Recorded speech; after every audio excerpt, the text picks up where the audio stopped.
passé, ce qui était ma personne, ce qui était ce que je suis, Seigneur. Mais tu m'as donné la vie et la santé. Tu as donné la santé à moi, Seigneur. Et tu m'as réveillé la famille. Seigneur, sois élevé, Père. Que ton nom et ton sang soient coulés sur nous par ton pouvoir et par ta grâce. Que ton nom et ton sang soient coulés, Père, au nom de Jésus. Mandelebo santé là-bas. Mandelebo santé lebo. On peut chanter. Topusani. Liboso nayo.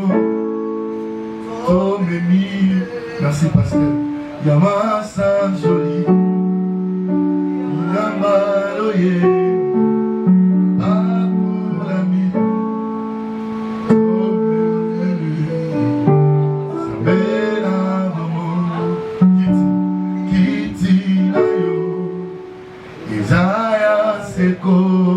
Jésus, beaucoup zinayo, yalibena, ozaliza, zoyembela, kombonayo, eba, zopusa, dogufa,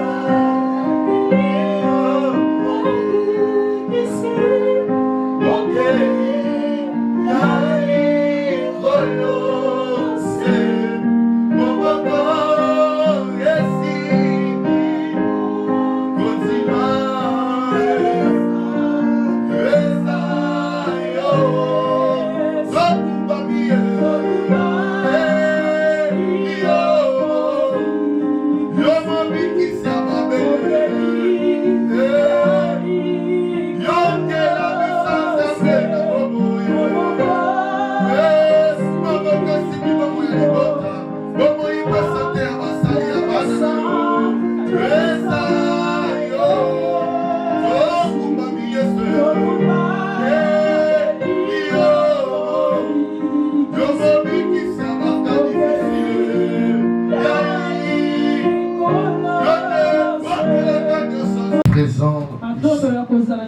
Soyez bénis au nom de Jésus.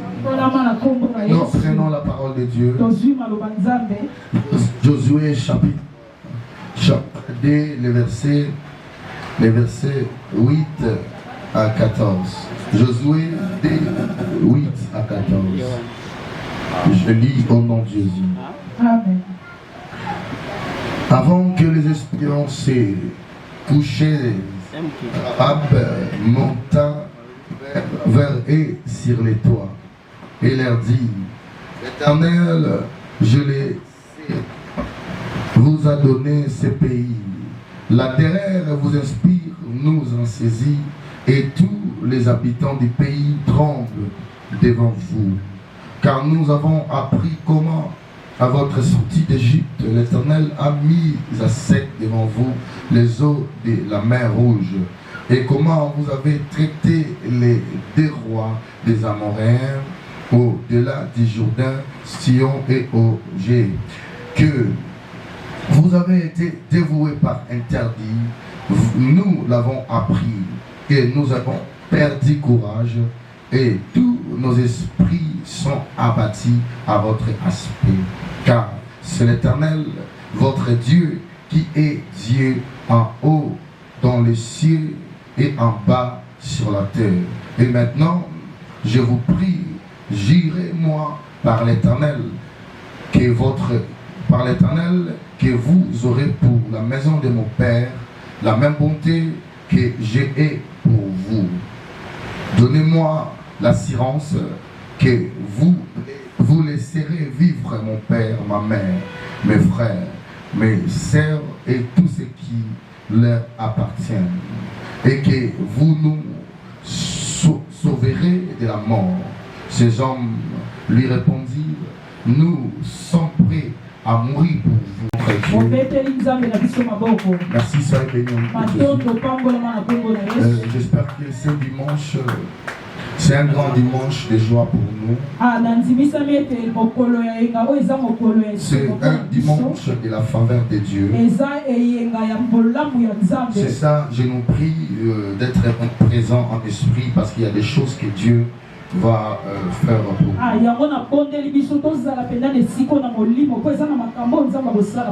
Dieu va agir selon sa fidélité. J'avais enseigné sur l'alliance des semaines très passées. Alors par après, on venait ici des semaines déjà. On travaillait ou soit on enseignait sur la traversée du Jourdain. La manière dont je parle de la parole de Dieu ici, et souvent j'ai l'habitude d'insister sur mes thèmes. Quand on dit d'insister sur mes thèmes, veut dire que je peux enseigner un seul thème pendant un mois. Alors il y aura beaucoup de révélations, beaucoup de sagesse et beaucoup d'autres choses qu'on doit tirer. Justement, moi j'aime quand la bénédiction est sortie, que nous puissions aussi en recevoir. Parce que si tu n'as pas compris ta bénédiction, si tu n'as pas compris la manière dont Dieu cherche à te sauver, tu seras dispersé. Est-ce que je parle à quelqu'un? Tu seras dispersé. Dieu nous sauve dans plusieurs manières et dans plusieurs façons. Alors c'est par là la manière d'enseigner ici. C'est une façon d'insister sur le langage de Dieu. Et quand on parlait sur la traversée, j'avais parlé sur le fondement des trois peuples.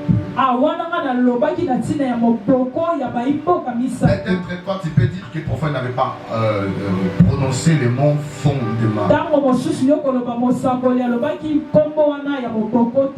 C'était les demi-tribus de Manassé.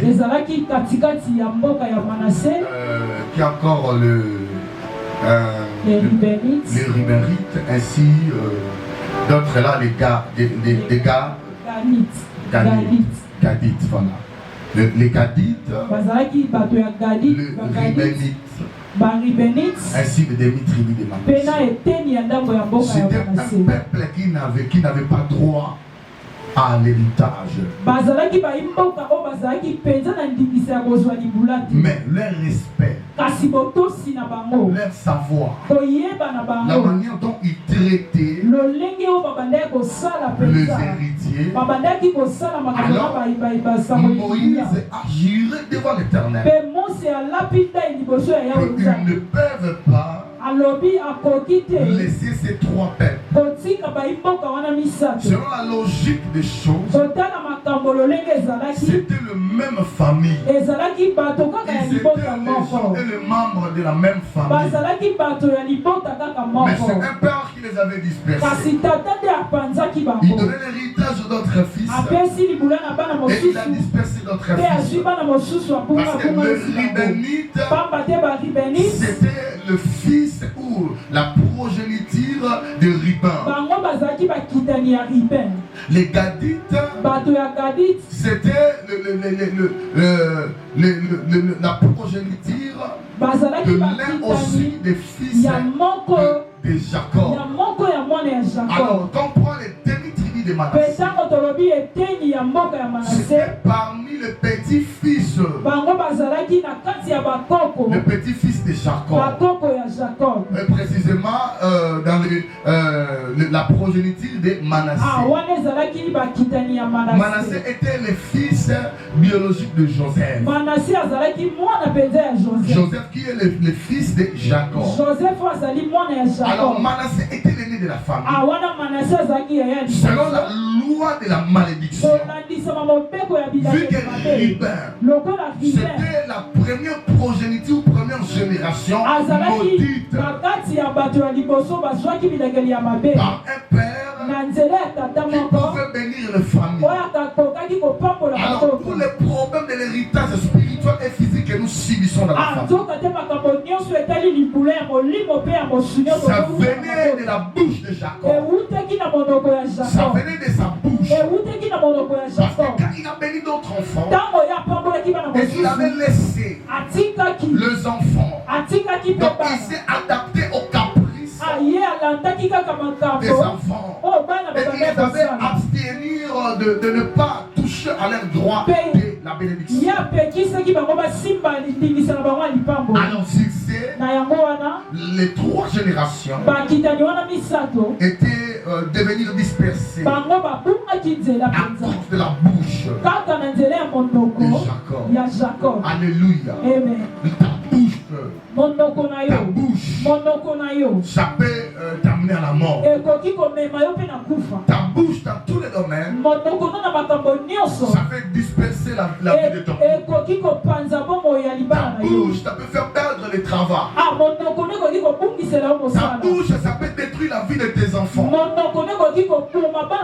Alléluia. Est-ce que nous sommes là? Celui qui a discipliné sa bouche, il ne peut pas être dispersé. Alléluia. Alors Jacob avait dispersé plusieurs générations à cause de sa bouche. Alléluia. Alors ta bouche est liée aux esprits.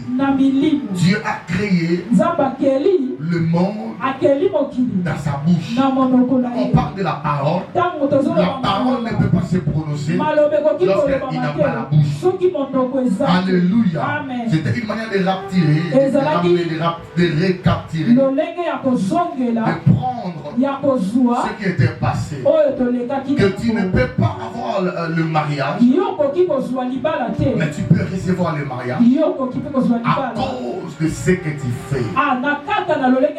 Si tu es une femme, une fille, tu sais que dans votre famille, dans votre lignée, il n'y a pas l'héritage du mariage. Parce que d'autres choses, on ne peut pas prophétiser pour toi. Tu peux voir la vie de tes sœurs, tu peux voir la vie de tes parents, tu peux voir le couple de tes parents, le couple de tes tantes et autres. Tu peux constater qu'il y a un problème du mariage, soit dans la vie de mon père, ça venait de mon père, de mes grands-pères. Alors tu peux être une fille et un fils, tu peux comprendre qu'il y a un problème du mariage à mort. Ah, par là, comment tu peux se comprendre? Comment tu peux prier? Est-ce que nous sommes là? Parce que les demi-tribus de Manassé étaient dans tous leurs droits. Manassé était le premier fils de Joseph. Selon la loi mosaïque et la loi édite, que la bénédiction, ça sera donné au premier-né mâle d'un fils. Alléluia. Est-ce que nous sommes là? Manassé était dans ses droits selon la loi, mais fait quel rigueur. Le premier fils de Jacob a été maudit. La malédiction avait atteint tout le premier-né. Tout le premier-né de la génération dans le sang de Jacob. Cela, on peut aussi le remarquer dans nos familles. Il y a plusieurs fruits dans la vie des aînés de la famille. Surtout ce sont des enfants mâles. Alléluia. Cela avait atteint aussi plusieurs générations à cause des rebelles. Alors Moïse les avait appelés à la bénédiction. Là, Dieu pouvait nous montrer ce qui n'est pas en toi. Un vrai serviteur de Dieu, ils peuvent le déclarer. Ça peut entrer en toi. Tu ne peux pas avoir les mariages en toi. Mais lorsqu'on déclare sur toi, lorsque tu lances selon ce qu'on on déclare dans ton église, ça peut se propager. Est-ce que je parle à quelqu'un? Tu ne peux pas avoir l'accès à la prophétie. Mais ce qu'on déclare à toi, un Moïse, ça peut arriver. Parce que Moïse a déclaré devant l'Éternel. Les Ribénites, et ils savaient qu'on n'a rien dans notre sang. Les Gadites, ils savaient aussi. Et ils n'avaient rien dans leur sang. Alors l'ennemi tribu de Manassé également. Alors il s'est comporté comment? Il s'est comporté droit. Il aidait leur frère qui est béni afin de les ramener à la bénédiction. On peut être dans la famille, on peut être neuf, mais s'il y a l'un de nous qui est béni, comment on peut les traiter pour que la bénédiction soit propagée à nous tous? Ça peut être lui que les esprits ont accepté. Manassé et Ephraïm. Les esprits ont refusé Manassé. L'esprit de Dieu à Jacob, lui qui avait les yeux embarrassés. Lui qui avait les yeux embarrassés. Alors, les esprits ont vu que tu dois contrôler ces ténèbres pour bénir dans la main droite Ephraïm. Alléluia. Il a béni Ephraïm. Les esprits ont refusé Manassé. On peut être nombreux dans la famille. On ne peut pas être accepté par des esprits de Dieu. Alléluia. Mais ils sont acceptés. Comment on peut les traiter pour que la bénédiction soit propagée? Alléluia. Alléluia. Alléluia. Alors par là, et les trois générations-là, et il s'est adapté dans le comportement positif pour recevoir la bénédiction. Et Moïse avait juré devant l'Éternel que vous aurez la part avec nous dans notre héritage, dans l'héritage que Dieu avait promis à notre père qui est Abraham. Et il a bénéficié. Alors remarquons un peu Jésus-Christ. La Bible dit qu'il enseignait dans une des synagogues. Il a vu une femme que le diable avait tenue et pendant 18 ans. Jésus a vu encore. C'était une fille d'Abraham. La Bible nous dit Jésus a fait l'héritage. Et par là, Jésus l'a béni. Il dit sois redressé. Quand il fut redressé, la loi des esprits est venue. Jésus-Christ était entré à procès avec les crimes et les sacrificateurs. Et il les avait rappelés sur la loi de l'héritage d'Abraham. Donc Jésus n'avait pas guéri cette femme parce qu'elle priait beaucoup. Selon le procès de Jésus et le crime, Jésus-Christ ne parlait pas. Il ne veut pas dire je viens de lui guérir parce que je suis le fils de Dieu, parce que je suis le rédempteur, parce que je suis le restaurateur. Jésus-Christ n'avait pas parlé comme ça. Il dit cette femme qui est une fille d'Abraham. Quand on dit une fille d'Abraham, je dis héritière. Donc c'était à ses droits d'être redressé. Jésus-Christ est ramené à ses droits. Nous venons dans l'église afin d'être ramenés dans nos propres droits. Nos droits qui ont été dispersés par la sorcellerie, par des magiciens. Nos héritage qui a été épuisé, dépouillé. Nous venons afin que Jésus-Christ, notre avocat auprès du Père, puisse nous ramener dans nos droits. Il dit cette femme que Satan a tenu et liée pendant 18 ans. Je ne peux pas les libérer de cette chair parce qu'il a été dit que les enfants et les fils de la génération, la provénité d'Abraham, Ils ne peuvent pas être des prisonniers. On ne peut pas les maltraiter. On ne peut pas les faire mal. Est-ce que je parle à quelqu'un? Il a été dit dans la loi de l'église: ne touchez pas à mes oins. Celui qui touche au oin est maudit. Celui qui touche au oin a une malédiction. Il a été dit: nous on est les enfants de Dieu.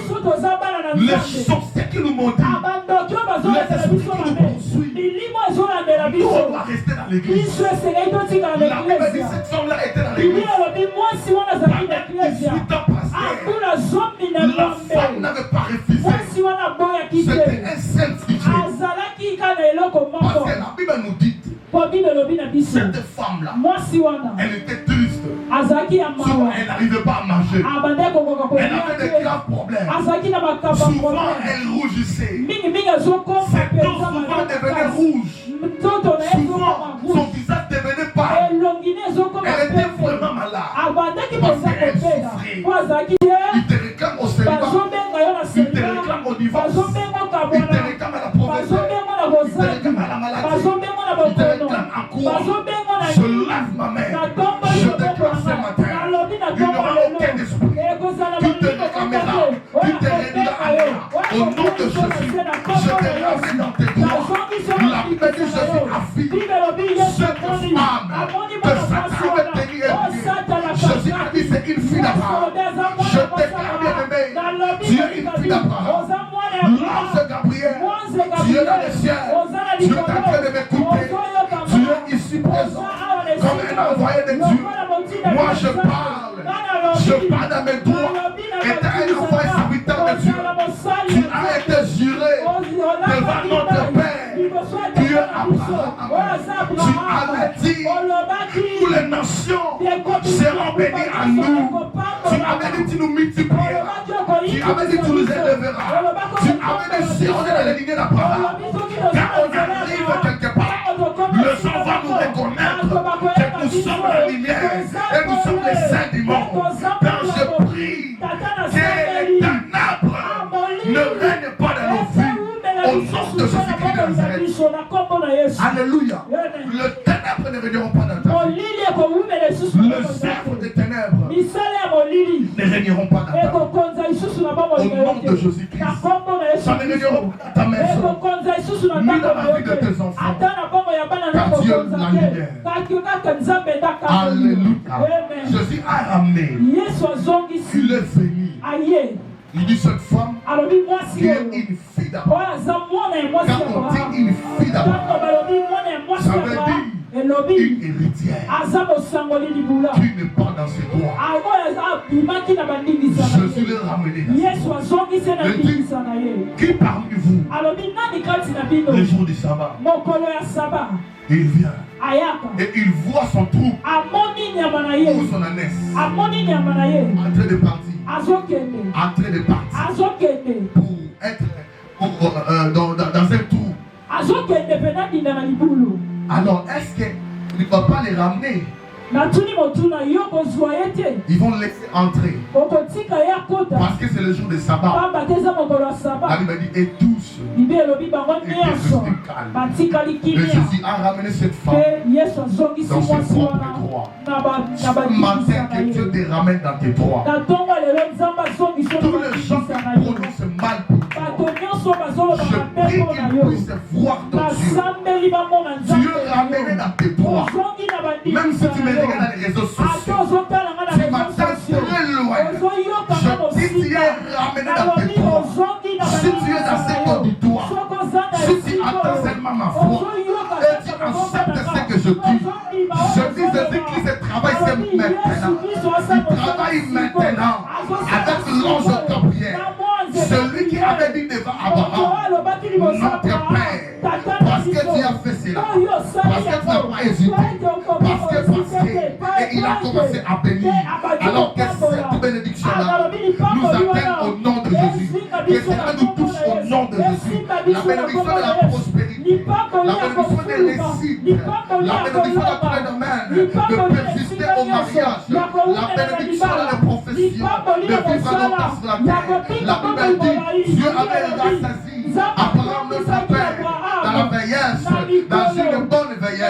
Je prie que tu entreras dans le sépulcre dans ta vieillesse. Au nom de Jésus, si tu n'es pas fait, tu ne peux pas entrer dans les sépulcres. Au nom de Jésus de Nazareth. Prends le beau santé là-bas.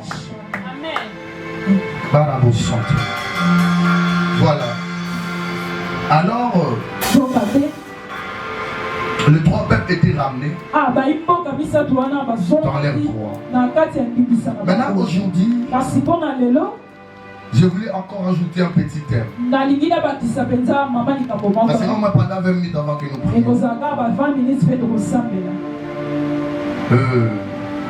C'est au milieu du Jourdain.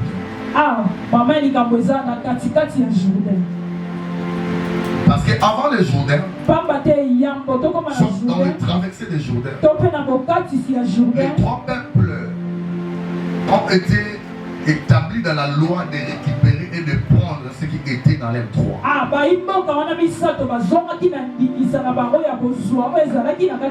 Mais quand ils étaient au milieu du Jourdain, qu'est-ce qui était arrivé? Alléluia. Parce que le Jourdain, c'est la rivière de la peine et du jugement. Selon l'histoire, la Bible a dit que c'était un refuge des prophètes. Parce que plusieurs prophètes dans la Bible ont été maltraités. Alors si un prophète est maltraité, ils doivent aller aux rivières de la peine. Parce qu'il est dans la peine pour être justifié. Alors la Bible dit plusieurs prophètes dormaient au jour. Alléluia. On ne peut pas être une femme de prophète comme ça. Il y a une vie de prière, une vie spirituelle à développer. Les prophètes étaient des hommes mariés qui dormaient au Jourdain parce qu'ils avaient des problèmes. Chaque prophète a une vie à vivre ou à développer pendant qu'il a des problèmes.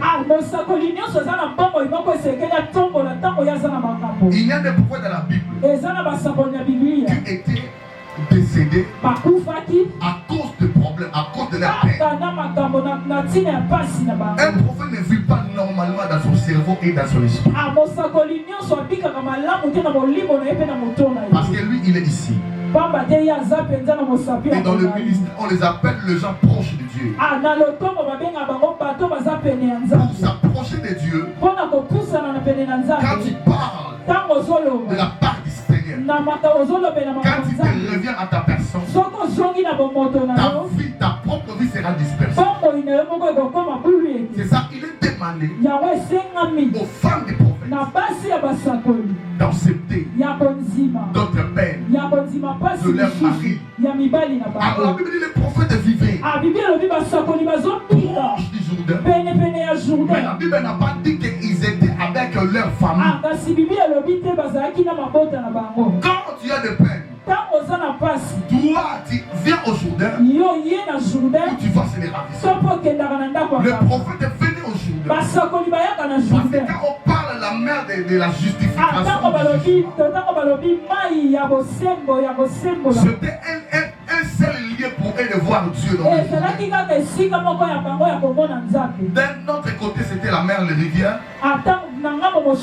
D'autre côté, c'était un lieu qui était rempli de la boue. Rempli de la boue parce qu'il y avait de or, de milliards. Et de pierres précieuses. Là, tu ne peux pas entrer et laver là-bas. Tu seras proche du Jourdain. Tu vas se laver matin, midi, soir. Là, c'était dans l'Ancien Testament. Nous ne voulons pas que tu vas aujourd'hui là-bas, tu payes ton billet pour aller là. Alléluia. Là, c'était avant Jésus. C'était un seul lieu que tu vas commencer à se laver matin. Tu dresses pas, après tu vas dresser tes pères.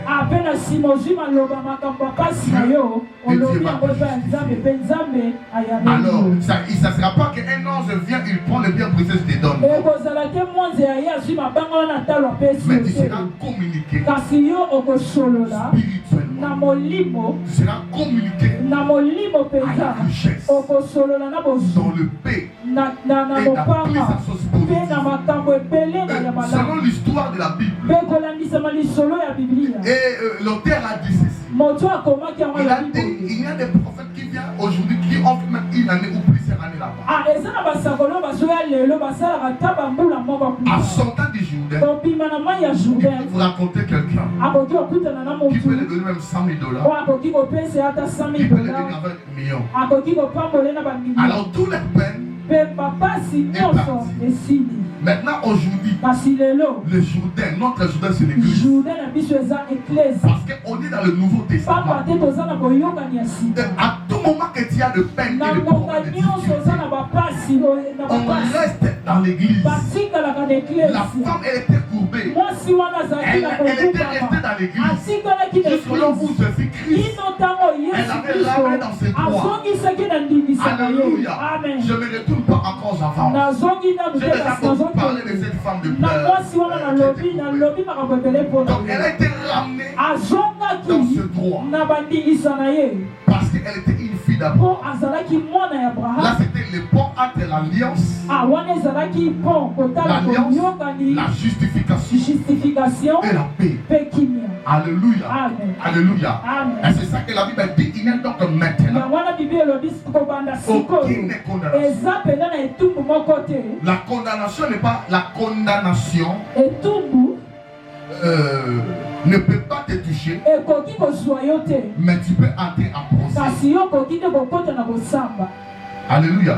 Il y a la maladie qui vient dans ta vie. Il y a de pauvreté et de problèmes qui ne sont pas des peines, qui ne sont pas la condamnation, mais qui sont un procès en particulier que tes ennemis, le crime, le sacrificateur dans la vie de la femme courbée. Alors Jésus-Christ avait défendu cette femme, cette fille, parce qu'elle était une fille d'Abraham.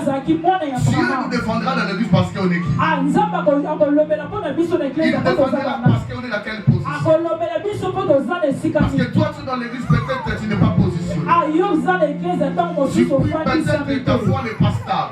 Tu pries peut-être que tu n'as pas confiance en ton Dieu. Tu n'as pas les maîtrises dessous. Tu pries mais tu n'as pas la sagesse. Tu pries mais tu n'as pas le discernement des esprits. C'est tout ce que je dis, tout ce que j'avais dit l'autre fois, c'est ça qui nous ramène dans ce thème qui est au milieu du jour. Au milieu du jour, la Bible dit, Josué a envoyé les espions pour aller espionner Jéricho, car ils ont passé le jour. Alors les espions étaient partis. Alors ils ont raconté une femme qui était prostituée. C'était une prostituée. Mais les espions, les sacrificateurs, parce que les espions étaient des sacrificateurs. Les sacrificateurs étaient un peuple saint devant Dieu. Mais ils ont passé la nuit dans une maison d'une prostituée. Alléluia. Alléluia. À cause de la mission. Alors la Bible dit, les gens de la ville ont su qu'il y avait des espions. Et ils cherchaient à tuer les gens. Maintenant l'Arabe les a épargnés.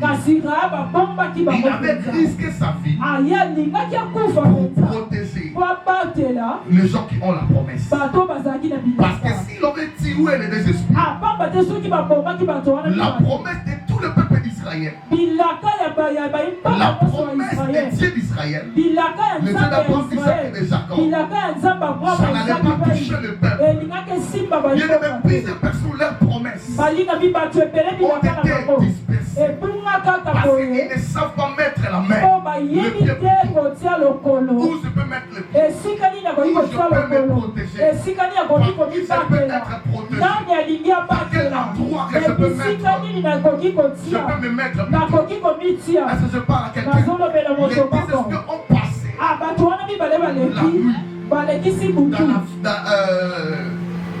dans une maison. Alors, et qui c'était là? Rahab les a protégés.